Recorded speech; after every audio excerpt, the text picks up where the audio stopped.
Hello everyone. आज हम लोग सीखेंगे कि ग्रोथ रेट किस तरह से हम लोग ई व्यूज पे फाइंड आउट करते हैं। ये ग्रोथ रेट जो है ये हमारी कंपाउंड ग्रोथ रेट होती है। कंपाउंड ग्रोथ रेट जो है वो आपकी final value minus initial value को जब हम इनिशियल वैल्यू से डिवाइड करते हैं तो जो कुछ भी हमें फाइंड इनटू 100 कर दे तो परसेंटेज में हमको जो कुछ भी फाइंड आउट होता है वो हमारी ग्रोथ रेट होती है, जिसे हम कंपाउंड ग्रोथ रेट कहते हैं। तो आज हम लोग देखेंगे कि ई व्यूज पर हम कैसे उसे फाइंड आउट कर सकते हैं। किसी भी ई व्यूज पर आपको अगर ग्रोथ रेट फाइंड आउट करनी है तो उसके लिए हमें एक सिंपल ग्रोथ मॉडल बनाना होगा। ग्रोथ मॉडल जो हमारा फाइंड आउट होगा वो हमारा जैसे एक सिंपल लीनियर हमारा रेग्रिएशन है y is equal to a0 plus a1 t। यहाँ पे हम टाइम के अकॉर्डिंगली इस इक्वेशन को देखते हैं, लेकिन ग्रोथ रेट निकालने के लिए हम इसी को सेमी लॉग मेथड के रूप में देखेंगे। जैसे log y is equal to a0 plus a1 t। तो a1 टी का जो कोफिशिएंट है ये डायरेक्ट हमको ग्रोथ रेट के फॉर्म में शो करेगा। आइए देखते हैं कि हम इसे किस तरह से फाइंड आउट कर सकते हैं। सबसे पहले हम ईव्यूज को ऑन करेंगे। मैं अपनी स्क्रीन शेयर कर रही हूँ।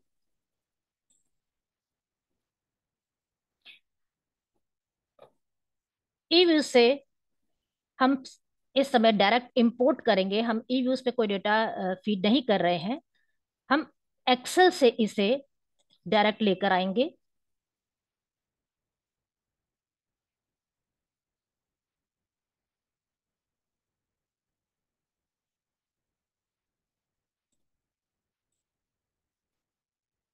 कई बार ऐसा होता है कि हमारा डेटा जो है वो एक्सेल फाइल में होता है, लेकिन ई व्यूज ऑन करने के बाद वो एक्सेल फाइल ई व्यूज के फॉर्म में दिखाई पड़ती है। तो इसमें कोई घबराने की बात नहीं है, वो इस तरह की चीजें आ जाती हैं, उससे कोई प्रॉब्लम नहीं है। देखिए हम अपने एक्सेल के डेटा को हम आपको दिखा दें। हमारा एक्सेल का डेटा क्या है, पहले मैं आपको एक्सेल का डेटा भी दिखा दूं।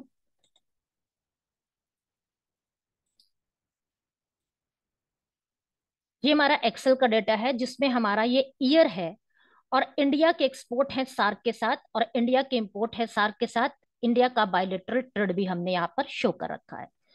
एक चीज और ध्यान रखने वाली होती है कि ई व्यूज में जब भी हम ग्रोथ रेट निकालते हैं तो उसमें जो टाइम पीरियड है वो ईयर इस तरीके से आपका नहीं लेता है, क्योंकि ये ईयर आपका न्यूमेरिकल डाटा नहीं है, ये अल्फा न्यूमेरिकल है। इसमें बीच में डैश का साइन लगा है, इसलिए इसे ईयर कोड में कन्वर्ट करना होता है। इट मीन्स कि एक सिंपल हमको न्यूमेरिक वैल्यू में कन्वर्ट करना होता है, जिसमें हम जनरली ये करते हैं कि हम लास्ट पीरियड को ले लेते हैं। जैसे 2000 से 2001 का पीरियड है तो हम इसको 2001 मान लेते हैं। 2001 से 2 का है तो 2। इस तरीके से इस डेटा को फीड किया जाता है।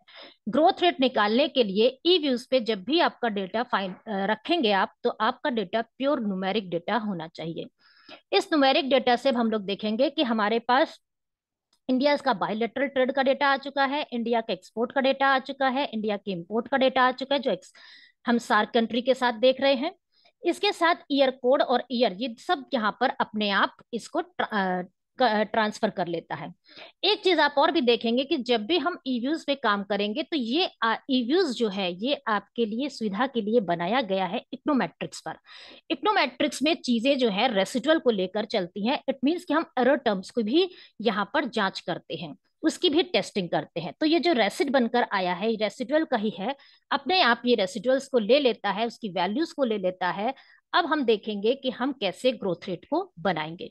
सपोज कीजिए हम एक्सपोर्ट के डेटा का, इंडिया का जो एक्सपोर्ट डेटा हमारा ग्रोथ रेट के साथ सॉरी सार्क कंट्री के साथ है उसको हमें बनाना है, उसका ग्रोथ रेट हमको चेक करना है। तो जब भी हम ग्रोथ रेट चेक करेंगे तो यहाँ पे एक्सपोर्ट जो है वो हमारा डिपेंडेंट वेरिएबल्स है। तो डिपेंडेंट वेरिएबल्स के साथ जब हम इंडिपेंडेंट वेरिएबल्स को उसकी ग्रोथ रेट का या एग्रीगेशन बनाएंगे तो उसके लिए हमको टाइम पीरियड लेना होगा। यानी दो वेरिएबल हमारे हैं, एक डिपेंडेंट और एक इंडिपेंडेंट। डिपेंडेंट वेरिएबल हमारा एक्सपोर्ट है और इंडिपेंडेंट वेरिएबल हमारा ईयर है, जिसे हमने कोड में कन्वर्ट कर रखा है। इसमें सेलेक्ट करते समय हमको ध्यान रखना है कि हम डिपेंडेंट वेरिएबल को पहले सेलेक्ट करेंगे, फिर इंडिपेंडेंट वेरिएबल को सेलेक्ट करेंगे कंट्रोल के थ्रू। कंट्रोल के थ्रू सेलेक्ट करेंगे तो ये दोनों एक साथ हमारा सेलेक्ट हो जाएगा, लेकिन y को पहले सेलेक्ट करेंगे और t को बाद में, यानी कि डिपेंडेंट वेरिएबल को पहले सेलेक्ट करेंगे और इंडिपेंडेंट वेरिएबल को बाद में। सेलेक्ट करने के बाद माउस से राइट क्लिक करेंगे, ओपन पे जाएंगे, और ओपन पे जाने के बाद हम सीधा इक्वेशन पे आएंगे। हमको डेटा नहीं देखना है क्योंकि डेटा तुम्हारा हमको पता ही है क्या है इसमें। हम सीधा इक्वेशन पे गए हैं। इक्वेशन में ये हमको शो करेगा कि एक सिंपल लीनियर मेथड हमको दिखाएगा y बराबर a0 प्लस a1 b के रूप में या a1 t के रूप में, जो हम देखना चाह रहे हैं। इसके साथ ये कांस्टेंट टर्म अपने आप ले लेगा, और डेटा में आपके पास कितने डेटा है ये दिखा रहा है कि 1 से लेके 22 तक का डेटा है, और लीस्ट स्क्वायर मेथड पर ये इसको यहाँ पर खींचेगा। लेकिन हमको यहाँ पर चूंकि ग्रोथ रेट चाहिए है, तो इसलिए हमारा जो डिपेंडेंट वेरिएबल है उसके आगे हम लॉग लगाएंगे। लॉग लगा करके उस वेरिएबल को हम ब्रैकेट के अंदर रखेंगे। ये सेमी लॉग मेथड कहलाता है। सेमी लॉग मेथड जब हम यूज करते हैं तो हमको डायरेक्ट टी का जो भी कोफिशिएंट मिलता है वो डायरेक्टली हमको हमारी ग्रोथ रेट को शो करता है। इस लॉग को लगाने के बाद हम ओके कर देंगे तो हमारे पास रिजल्ट आ जाएगा। ये रिजल्ट आपको बताता है कि जो आपका वेरिएबल है वो ईयर कोड यानी टाइम पीरियड का कोफिशिएंट इतना है 0.125, और आपका कांस्टेंट का जो कोफिशिएंट है वो -242.7736 है। ये कोफिशिएंट जब हमारा मॉडल बन के तैयार हो जाते हैं, मैं आपको पहले मॉडल की शक्ल दिखा दूं।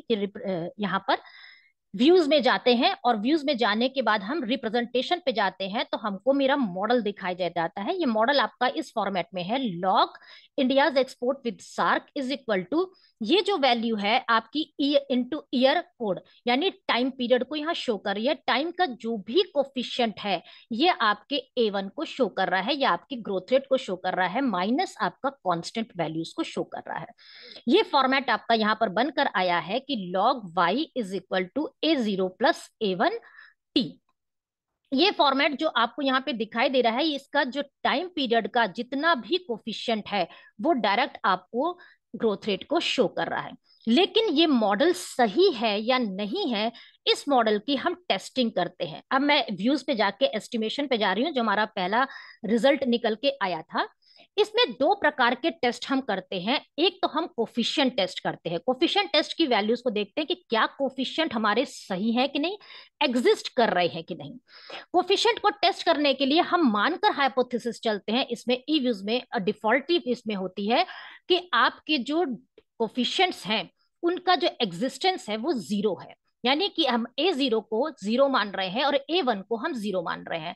अगर A0 भी हमारा जीरो हो जाए, A1 भी हमारा जीरो हो जाए, तो Y का कोई मॉडल यहां पर नहीं बनेगा। लेकिन इन कोफिशिएंट की जो टेस्टिंग होती है वो टी स्टैटिक बेस पर टेस्ट की जाती है, यानी कि इसके मीन्स को लेकर के इनको चेक किया जाता है, और यहाँ पर चेक करने के बाद सीधा ये प्रोबेबिलिटी को दिखा देता है, जिससे कि आपको उसे समझने में आसानी हो जाती है कि वो किस एरिया में लाई करेगा। क्या ये हाइपोथेसिस हमारी रिजेक्शन एरिया में चली जाएगी या हाइपोथेसिस हमारी एक्सेप्टेंस एरिया में आ जाएगी। हमारी नल हाइपोथेसिस है कोफिशिएंट्स को चेक करने के लिए कि H0 is equal to zero या A0 is equal to zero. H0 यानी नल हाइपोथेसिस हमारी है A0 is equal to zero and A1 is equal to zero. It means यही बता रहा है कि जो दोनों आपके कोफिशिएंट्स हैं यानी कांस्टेंट है उसकी वैल्यू, और जो आपके जितने भी इंडिपेंडेंट वेरिएबल्स हैं उसके जो कोफिशिएंट है उसकी वैल्यू जीरो है। अगर उसकी वैल्यू जीरो है तो वो एग्जिस्ट ही नहीं करेंगे। ये हम नल हाइपोथेसिस मानकर चल रहे हैं, और हम देख सकते हैं कि जो हमको प्रोबेबिलिटी निकलकर यहां पर आ रही है, ये प्रोबेबिलिटी हमको शो कर रही है, ये ये प्रोबेबिलिटी आप यहां पर दे सकते हैं। ये प्रोबेबिलिटी जो हमको शो कर रही है, ये प्रोबेबिलिटी में बता रही है कि ये आपका रिजेक्शन एरिया में जा रहा है, यानी कि नल हाइपोथेसिस जो है वो आपकी रिजेक्ट कर दी जा रही है। नल हाइपोथेसिस रिजेक्ट करने का मतलब यहाँ पर कोफिशिएंट्स को चेक करने की जो नल हाइपोथेसिस है, अगर वो रिजेक्ट हो रही है, जिसको कि हमने मान लिया कि वो एग्जिस्ट नहीं कर रही है, इट मींस कि वो एग्जिस्ट कर रही है। यहाँ पर ये शो कर रहा है कि ये आपके एग्जिस्टेंस, क्योंकि 0.05 से नीचे, ये 5% पर चेक करता है, 5.05% के नीचे आपका रिजेक्शन एरिया होता है और 0.05% के ऊपर आपका एक्सेप्टेंस एरिया होता है। तो ये शो कर रही है कि ये इसको एक्सेप्ट कर रिजेक्ट कर रही है। इट मीन्स कि ये दोनों वैल्यूज जो है ये एग्जिस्ट कर रही हैं। और अगर ये एग्जिस्ट कर रही हैं तो आप देख सकते हैं कि टी का कोफिशिएंट जो है, यानी कि ईयर कोड का कोफिशिएंट जो है वो 0.125 है, जिसका मतलब है कि 12% की ग्रोथ रेट ये आपको दिखा रहा है। एक्सपोर्ट में 12% की ग्रोथ रेट, जो 22 डेटा हमने लिया है, हम आपको डेटा फिर से यहाँ पे शो कर दें, 2001 से लेकर के 2021-22 तक का ये डेटा है। इंडिया के एक्सपोर्ट हैं जो आपके सार्क कंट्रीज के साथ किए जा रहे हैं, उसका जो आपका ये लेटेस्ट डेटा है जो हमने कॉमर्स कॉमर्स ट्रेड से कलेक्ट किया हुआ है, ये दिखा रहा है कि ये 12%, 12.5% की ग्रोथ रेट से इसको शो कर रहा है या इसे रह रहा है। अब केवल हमारे कोफिशिएंट को चेक कर लेने से ही हम कह नहीं सकते हैं कि ये मॉडल हमारा सही होगा। मॉडल चूंकि इकोनोमेट्रिक्स बेस पे बनाया गया है, इसमें एरर टर्म्स भी इंक्लूड हैं, तो एरर टर्म्स को हमको देखना बहुत जरूरी होता है। एरर टर्म्स के भी कुछ अपनी टेस्टिंग होती है। यहाँ पे आप आइए, व्यूज पे हम आते हैं, व्यूज से हम रेसिडुअल डायग्नोस्टिक्स पे जाएंगे। रेसिडुअल डायग्नोस्टिक में आपको कई प्रकार के टेस्ट मिलेंगे, जिसमें 3 टेस्ट सबसे इंपॉर्टेंट हमको देखने होते हैं। एक नॉर्मलिटी टेस्ट हम देखेंगे हिस्टोग्राम के लिए, दूसरा हम देखेंगे आपका हेट्रोसिडासिटी टेस्ट, उसमें हम ग्लेजर टेस्ट लेकर चलते हैं, और तीसरा हमारा आता है सीरियल कोरिलेशन टेस्ट हम लेकर चलते हैं। 3 टेस्ट हमको लेने हैं, जिसमें सबसे पहले हम नॉर्मलिटी टेस्ट यानी हिस्टोग्राम टेस्ट लेंगे। ये हिस्टोग्राम टेस्ट जो है,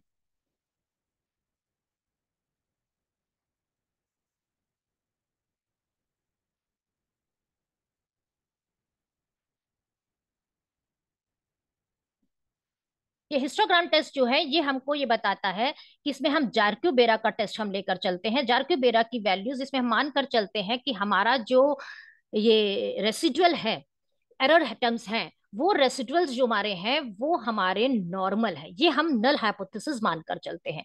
नल हाइपोथेसिस हमको ये शो करती है कि हमारा रेसिडुअल्स यानी कि हमारे जो जितने भी हमारे एरर टर्म्स हैं उनके आप वो जो उसका एक डिस्ट्रीब्यूशंस हैं वो नॉर्मल डिस्ट्रीब्यूशन है। नल हाइपोथेसिस इस नॉर्मल डिस्ट्रीब्यूशन को लेकर चलती है। नॉर्मल डिस्ट्रीब्यूशन अगर है, नल हाइपोथेसिस हम मान रहे हैं और हमको अगर ये एक्सेप्ट हो जाती है, तो इट में इसका अर्थ है कि रेसिडुअल हमेशा आपके नॉर्मल होने ही चाहिए, यानी कि ये सही है। तो यहाँ पर हम जार्कू बेरा टेस्ट को देखेंगे। जार्कू बेरा की वैल्यूज आपको शो की गई है और प्रोबेबिलिटी उसकी शो की गई है। ये प्रोबेबिलिटी 0.52 है। 0.05 के अगर हम ऊपर आते हैं, नहीं 5% के अगर हम ऊपर जाते हैं, तो हमारा जो टेस्टिंग है यानी कि जो हमारी नल हाइपोथेसिस है वो हमारी एक्सेप्टेंस एरिया में आ जाती है। और ये वैल्यूज तो काफी ऊपर जा रही है। इट मीन्स कि हम एक्सेप्टेंस एरिया में है, और एक्सेप्टेंस एरिया ये शो कर रहा है कि जो रेसिडुअल हमारे हैं वो हमारे जो है नॉर्मल है, यानी कि नॉर्मलिटी को शो कर रहे हैं। इसका हम दूसरा टेस्ट लेकर चलेंगे। रेसिडुअल डायग्नोस्टिक पे जाएंगे, व्यू पे जाएंगे, रेसिडुअल डायग्नोस्टिक पे जाएंगे और सीरियल कोरिलेशन को टेस्ट करेंगे। इसमें बाय डिफॉल्ट 2 लैग लेकर चलता है, हमें इसमें कोई चेंजेस करने की आवश्यकता नहीं है। हम ओके कर देंगे। और यहाँ पर जो हमारा टेस्ट है ये हमारा सीरियल कोरिलेशन टेस्ट है। सीरियल कोरिलेशन नहीं होना चाहिए। सीरियल कोरिलेशन हमारे अगर पाए जाएंगे तो हमको अपने मॉडल में चेंजेस लाने पड़ते हैं। हमको मॉडल, हमारा जो मॉडल जब भी हम ईव्यूज पे बनाते हैं वो एरर एंड ट्रायल बेस पर बनता है। ठीक है, हमने एक ऐसा मॉडल ही लिया है जिसमें कि अभी हमारा सीरियल कोरिलेशन पाया जा रहा है, क्योंकि हम यहां पर मानकर चल रहे हैं कि सीरियल कोरिलेशन नहीं है। बाय डिफॉल्ट जो इसमें ईव्यूज में है वो ये बताता है कि सीरियल कोरिलेशन नहीं है। इसे चेक करने के लिए यहाँ पर Breusch Godfrey serial correlation LM test को यूज किया जाता है, जिसमें एफ स्टैटिक बेस पर यानी वेरिएंस टेस्ट के बेस पर इसको हम देखते हैं। और इसकी प्रोबेबिलिटी जो हमें शो हो रही है वो 0.002 शो हो रही है। ये हमें बता रहा है कि ये मॉडल जो है आपका ऐसे तो सही हो सकता है, लेकिन इसके एरर टर्म के जो भी डिस्ट्रीब्यूशंस है उसके बीच में सीरियल कोरिलेशन पाया जा रहा है, जिसे ऑटो कोरिलेशन भी कहते हैं। और अगर ऑटो कोरिलेशन पाया जा रहा है तो ये मॉडल आपका कभी भी सही नहीं हो सकता, इसमें करेक्शन की आवश्यकता है। तो यहाँ पर हमारा चूंकि रिजेक्शन एरिया में आ रहा है और रिजेक्शन है हमारी नल हाइपोथेसिस है सीरियल कोरिलेशन को टेस्ट करने के लिए कि आपका सीरियल कोरिलेशन नहीं पाया जा रहा है, लेकिन हमको जो नहीं पाया जा रहा है उसमें हमें रिजेक्ट, हम इसको यहाँ पर देख रहे हैं कि हमारी ये रिजेक्शन एरिया को शो कर रहा है और सीरियल कोरिलेशन नहीं है, लेकिन हम इस नहीं है को रिजेक्ट कर रहे हैं। इट मींस कि सीरियल कोरिलेशन यहाँ पर पाया जा रहा है। तो यहाँ पर हमारा नल हाइपोथेसिस है कि सीरियल कोरिलेशन नहीं है, लेकिन प्रोबेबिलिटी ये बता रही है कि सीरियल कोरिलेशन पाया जा रहा है, क्योंकि वो इस नल हाइपोथेसिस को रिजेक्ट कर दे रही है। तो इसमें मॉडल को हमें चेंज करना होगा। इससे पहले हम तीसरा टेस्ट भी यहाँ पर चेक कर लेते हैं, हेट्रोसिडास्टी का भी। हेट्रोसिडास्टी में हम ग्लेजर टेस्ट को जनरली यूज करते हैं। हम ग्लेजर यहाँ से सेलेक्ट करेंगे और फिर हम ओके कर देंगे। हेट्रोसिडास्टी का ग्लेजर टेस्ट भी यहाँ पर ये मानकर चल रहा है कि होमोसिडास्टी पाई जा रही है।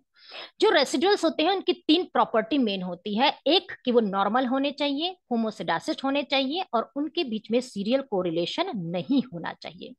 यहाँ होमोसिडासिस को हम जब लेकर चल रहे हैं, जो बाय डिफॉल्ट यूज में लिया गया है, ये भी इनका वेरिएंस टेस्ट के बेस पर चेक करता है कि क्या होमोसिडासिस है कि नहीं है। तो यहाँ से हम प्रोबेबिलिटी को देख सकते हैं कि प्रोबेबिलिटी की वैल्यू 0.5279 आ रही है, यानी कि ये जो 0.5279 आ रही है ये शो कर रहा है कि आपका मॉडल में जो रेसिडुअल है वो होमोसिडासिट है। तो हम लोगों ने देखा कि इसमें हमारे जो रेसिडुअल्स है वो होमोसिडासिट भी है, नॉर्मल भी है, लेकिन उसके बावजूद इसमें सीरियल कोरिलेशन पाया जा रहा है। अगर ये सीरियल कोरिलेशन पाया जा रहा है तो रिप्रेजेंटेशन पे जो जो मॉडल हमने अभी ये बनाया था, ये मॉडल जो हमारा बनकर निकला था, इसका मतलब ये मॉडल सही नहीं है। इस मॉडल में करेक्शन की आवश्यकता है। इस मॉडल में करेक्शन करने के लिए हमको इसमें ऑटो रेग्रेसिव लगाना पड़ेगा। ऑटो रेग्रेसिव लगाने के लिए हमको पूरा मॉडल फिर से नए तरीके से बनाना होगा। यहां पर हम फिर से इस मॉडल को सेलेक्ट करेंगे जिसमें हमने एक्सपोर्ट को लिया है, इसमें ईयर कोड को लिया है। हम ओपन पर आए हैं, इक्वेशन पर आए हैं। इक्वेशन में हमको लॉग लेकर चलना है। ये लॉग हमारा सेमी लॉग मॉडल होगा। सेमी लॉग इसलिए क्योंकि हमको डायरेक्ट ग्रोथ रेट निकालनी है। हमारा डिपेंडेंट वेरिएबल जो है, हम डिपेंडेंट वेरिएबल के आगे लॉग लगा करके उसके वेरिएबल को नाम को हम ब्रैकेट के अंदर रखेंगे और लास्ट में जहां पर सी हमें दिया हुआ है उसके बाद हम लिखेंगे capital A capital R space देकर और ब्रैकेट में लिखेंगे 1, यानी कि हमको ऑटो रेग्रेसिव 1 का चाहिए, मतलब 1 लाख का चाहिए और हम ओके कर देंगे। अब आप देखिए आपका फिर से एक नया मॉडल तैयार होकर आ गया है जिसमें ईयर कोड की वैल्यू जो है ये 0.13 दिखा रही है और इसका स्टैटिक्स टी स्टैटिक की प्रोबेबिलिटी 00 है, यानी कि ये मॉडल फिर बिल्कुल सही मिल रहा है हमको। इसका कांस्टेंट भी सही आ रहा है। इसका एआर का भी हमारा जो प्रोबेबिलिटी है वो हमारी 0.05 पर जा रही है, यानी कि तीनों चीजें ये हमारी एग्जिस्ट कर रही हैं। अब इसके एग्जिस्टेंस को करने के साथ हम इसके रेसिडुअल टेस्टों को देखेंगे। रेसिडुअल टेस्ट में होमो हिस्टोग्राम यानी कि नॉर्मलिटी टेस्ट हमारा अब भी नॉर्मल निकलेगा क्योंकि वो पिछली बार भी नॉर्मल निकला था। अगर हम चेक करना चाहें तो कर सकते हैं। हेट्रोसिडास्टी में भी है, अगर हम चेक करेंगे तो ये होमोसिडासिस ही निकलेगा, इसमें कोई प्रॉब्लम हमको नहीं मिलेगी। अब हमको सीरियल कोरिलेशन जिसके लिए हमने मॉडल को चेंज किया है, इस सीरियल कोरिलेशन को देखने के लिए अब हमको जाना होगा क्यू स्टैटिक पे। जब हम ऑटो रेग्रेसिव लगाते हैं तो हमको क्यू स्टैटिक चेक करना पड़ता है। बाय डिफॉल्ट ये भी आपके 2 लाख को ही लेकर चलता है। इसमें हमको ये देखना है कि जो हमारा सीरियल कोरिलेशन है क्या वो पाया जा रहा है कि नहीं पाया जा रहा है। तो हम इसको दोनों तरीकों से देख सकते हैं। एक जो ये आपकी अपर लेयर और लोअर लेवल आपको दिखाए जा रहे हैं उसके अंदर ये ऑटो कोरिलेशन यहाँ पर दिखाया है, ये पार्शियल दिखाया है, ये इसके बीच में ही लाई कर रहे हैं। इसका मतलब कि ऑटो कोरिलेशन जो है वो अब हट चुका है। और कहाँ से हट चुका है आप इसे देख सकते हैं कि क्यू स्टैटिक की वैल्यू जो 2 लेवल पर आपको मिली है यानी सेकंड लेग पर आपको मिली है उसकी प्रोबेबिलिटी 0.126 आ चुकी है, यानी कि वो 0.05 से ऊपर जा चुकी है। तो ये शो कर रहा है कि आपका जो मॉडल है उसके रेसिडुअल्स जो है वो नॉर्मल भी हो चुके हैं, वो होमोजीनियस भी है, होमोजेनिटी को भी शो कर रहे हैं, और उसके साथ साथ यानी होमोसिडास्टी को भी शो कर रहे हैं, और उसके साथ साथ इनके बीच में अब कोरिलेशन, ऑटो कोरिलेशन यानी सीरियल कोरिलेशन नहीं पाया जा रहा है। तो यहां से अब हमारा जो मॉडल बन के निकला है, हम व्यूज में जाकर के, रिप्रेजेंटेशन में जाकर के अपने इस मॉडल को देख सकते हैं कि हमारा मॉडल क्या निकला है। हमारा मॉडल जो निकला है वो हम आपको यहां से कॉपी करके वर्ड फाइल पर आपको सेव करके मैं दिखाती हूँ। यहां पर हमारा मॉडल है कि हमने लॉग लिया है इंडिया एक्सपोर्ट विद सार्क, यानी कि इंडिया के जो एक्सपोर्ट है सार्क के साथ, उसका जो टी का कोफिशियंट है वो 0.130 है, यानी कि 13% निकला है, प्लस माइनस हमारे कांस्टेंट है, प्लस ए आर की वैल्यू है। ए आर ऑटो रेग्रेसिव का मतलब होता है कि जो डिपेंडेंट वेरिएबल आपने लिया है वो अपनी ही पिछली वैल्यू पर डिपेंड कर रहा है। ए आर यानी ऑटो रेग्रेसिव का मतलब है अगर वो ए आर 1 आपने लेके चला तो इसका मतलब अपनी जस्ट पीछे की वैल्यू पर, आज की वैल्यू लास्ट एक्सपोर्ट वैल्यू पर डिपेंड कर रही है। लैग 2 लेकर चलते, अगर आप ए आर 2 लेकर चलते तो पिछली दो वैल्यू पे डिपेंड करता है और उसकी दो वैल्यूज को शो करता है। तो यहाँ पर हमारा जो ग्रोथ रेट निकल कर आई है वो टाइम के अकॉर्डिंगली हमको देखनी है। यहाँ पर हमारी ग्रोथ रेट जो है आप देख सकते हैं कि ये ग्रोथ रेट हमारी 13% के आसपास निकल कर आ रही है। जो ये वैल्यूज है हमारी, ये हमारी ये वैल्यूज जो हमारी इसकी है, ये वैल्यूज यानी कि इसको हम टी लिखेंगे। अगर इस वैल्यूज को, इस फॉर्मूले को अब हम नॉर्मल तरीके से लिखें तो हम इस फॉर्मूले को हम लिख सकते हैं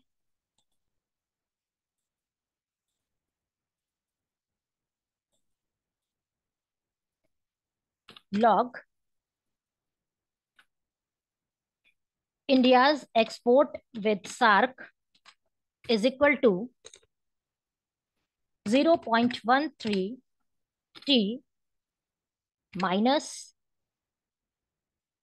253.07 plus log IEWS,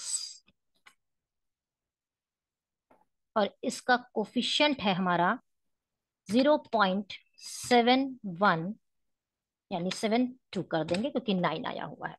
तो ये मॉडल हमारा ग्रोथ रेट का निकल कर आया है। ये मॉडल हमारा ग्रोथ रेट का निकल कर आया है, जिसमें ये वैल्यू जो हमारी शो कर रही है, ये वैल्यू हमारी ग्रोथ रेट को डायरेक्ट शो कर रही है कि हमारा ग्रोथ रेट कितना है। इस एक्सपोर्ट का जो हमारे इंडिया के एक्सपोर्ट सार्क के साथ है वो 13% है। ये डेटा 2001 से लेके 2021-22 तक का डेटा है, यानी कि रीसेंट डेटा है जो कॉमर्स स्टेट की साइट से लिया गया है। और ये शो कर रहा है कि हमारे सार्क के साथ होने वाले इंडिया ट्रेड जो है उसका एक्सपोर्ट का जो हमारा ग्रोथ रेट है वो 13% पाया जा रहा है, और हमारी आज के एक्सपोर्ट पिछले एक्सपोर्ट्स पर डिपेंड करते हैं। Thanks a lot. और मुझे लगता है कि आप लोगों को आज काफी अच्छी जानकारी मिली होगी। ये जानकारी मैंने आप लोगों को इसलिए दी है, और इस तरह के आपको वीडियोस जल्दी ही मिलते रहेंगे। मैं चाहती हूं कि आप लोग काफी चीजों को ईव्यूज पे सीखें। मेरा जो चैनल है वो ईव्यूज और एसपीएसएस के लिए ही मैंने स्पेशल बनाया है। ईव्यूज इलाहाबाद में या आसपास के जितने भी डिस्ट्रिक्ट हैं यूपी के अंदर, बहुत कम लोग इसे जानते हैं, और मैं चाहती हूँ कि इसे सब लोग सीखें। और सबसे बड़ी चीज की जो मिलेंगे भी आपको, वो आपको इंग्लिश में मिलेंगे। आपको हिंदी में इस तरह के ईव्यूज के मॉडल जो है वो आपको बहुत कम मिलेंगे। तो आप इसमें मॉडल भी सीखेंगे कि कौन सा मॉडल हमको कहाँ पर अप्लाई करना है। आपको ईव्यूज भी सीखने को मिलेगा कि ईव्यूज में डेटा को हम कैसे रन कराएंगे, और इसके साथ साथ आपको नई जानकारियां भी मिलती रहेंगी। तो गाइस, मुझे लगता है कि आज आपने काफी चीजों को सीख लिया है, और हम आज इस वीडियो को बंद कर रहे हैं। अगर आप के पास समय हो तो हम आपसे रिक्वेस्ट करते हैं कि प्लीज आप इस चैनल को सब्सक्राइब भी कीजिए, और इससे नई नई जानकारियों को आप लेते रहिए। Thank you.